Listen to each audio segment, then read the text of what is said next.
the Ark of the Covenant, the sacred chest that carried the very presence of God. For years, it remained away from Jerusalem, but King David's heart longed to bring it home, to place God at the center of the nation. David gathered 30,000 of Israel's finest men.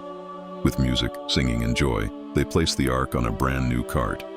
Harps, lyres, tambourines, cymbals, and trumpets filled the air as the people danced and celebrated before the Lord.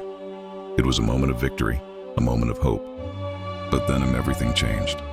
As the oxen stumbled, Uzzah reached out to steady the ark. In that instant, he fell dead. The celebration stopped. Silence filled the air. David was terrified. The power and holiness of God was no small thing. David decided to leave the ark in the house of Obed-Edom, afraid to bring it any closer. But as days turned into weeks, something incredible happened. Obed-Edom's house overflowed with blessing. His crops flourished, his family thrived. God's presence brought life, not destruction. David understood. The problem wasn't the ark, it was how they carried it.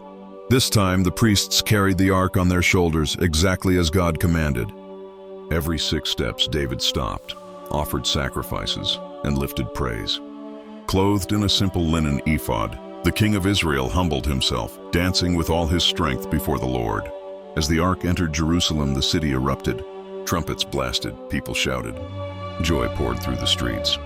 David placed the ark in a special tent he had prepared and offered sacrifices of thanksgiving.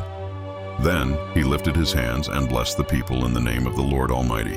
Every man and woman went home with bread, meat, and a cake of raisins, a gift of celebration. But not everyone rejoiced.